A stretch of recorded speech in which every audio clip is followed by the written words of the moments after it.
अच्छो ही अच्छो है रोए ना बंधुओं। एक बात याद रखियो, चाहे जीवन में, चाहे आपकी स्वयं की परिस्थिति में, सब अच्छा ही अच्छा हो रहा है, कहीं भी किसी भी तरीके की कोई कमी नहीं है, तो इसका मतलब है आप असली जीवन जी नहीं रहे हो, या ठाकुर जी की आप पर दृष्टि नहीं है।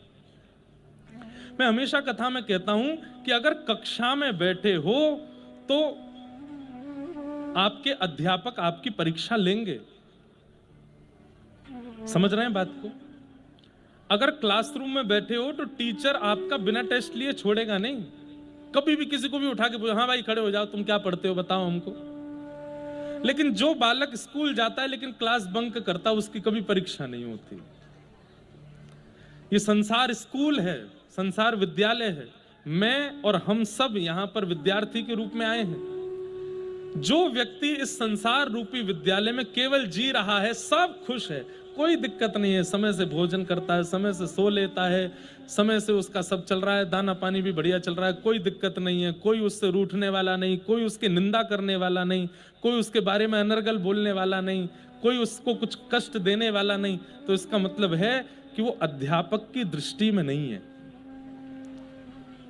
अगर कक्षा में होगा तो अध्यापक की दृष्टि पड़ेगी, और दृष्टि पड़ेगी तो परीक्षा होगी। और यदि अध्यापक की दृष्टि में नहीं हो, बाहर हो, कोई परीक्षा नहीं होगी। लेकिन कुछ परीक्षाओं से तो बच जाओगे, लेकिन जब रिजल्ट आएगा 0/0 शून्य होगा।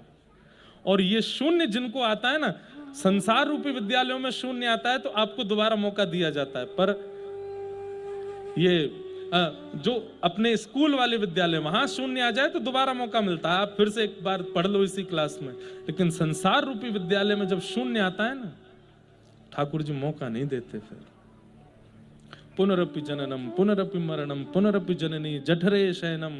फिर 84 लाख योनियां हैं, कभी छिपकली बनाते हैं, कभी चींटी बनाते हैं, कभी मक्खी बनाते हैं, कभी मच्छर बनाते हैं। बार बार हर मृत्यु के बाद हम ठाकुर जी के आगे हाथ जोड़ खड़े रहते हैं, एक मौका और दीजिए इस बार। क्योंकि ये ठाकुर जी की ये भी परीक्षा है। इतना ऊपर चढ़ा के फिर ऐसे गिरते नीचे, अब देखूं कैसे संभलेगो। इसलिए ऊपर उठने का अभिमान ही मत लाओ अपने अंदर, तो गिरेंगे ही नहीं। वो अभिमान ले आओगे तो तुरंत गिरेंगे। इसलिए अपने जीवन की हर परिस्थिति को भैया ठाकुर जी को अर्पित करो। तो रूठना मनाना तो लगा रहता है, सब लोग अपने जीवन में कुछ ना कुछ। और एक बात और कह दूं, सुनो ध्यान से सुनो। आपने कुछ अच्छा किया और उस अच्छे पे कोई रूठा नहीं, या उसने किसी ने विरोध नहीं किया, तो आपने अच्छा खाक किया।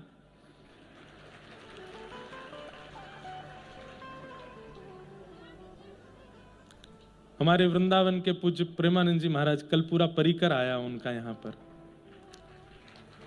क्या करते हैं महाराज जी? केवल और केवल पूरी दुनिया को एक सद्मार्ग दिखाने का काम कर रहे हैं। कुछ भी, हम तो फिर भी उधम मचाते हैं, हम तो नाचते भी हैं, उछलते भी हैं, कूदते भी हैं, बारात भी निकाल रहे हैं ठाकुर जी की। हम केवल प्रवचन तक सीमित नहीं है, सब कर रहे हैं। बीच में घूम के आते हैं, लोगों पे कूद जाते हैं, लोगों के संग नाचते हैं, सब कर रहे हैं।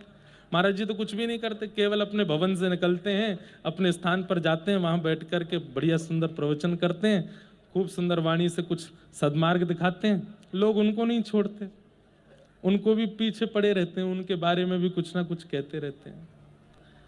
तो इसलिए हमें तो यही समझ में आया कि भाई आप कुछ कर रहे हो और उससे सब राजी हैं, तो आपने कुछ अच्छा नहीं किया। लेकिन आपने कुछ किया और उससे 4-5 लोग रूठ करके बैठे हैं कोने में कि हम ऐसे कैसे कर दियो, यूं कैसे है, ये हो गया, ये कर दिया, ये कर दिया। तब समझो हाँ कुछ तो किया हमने, कुछ अच्छा ही किया। लेकिन भैया हमारो कछु नहीं है, ये सब लाल जी को ब्याह है।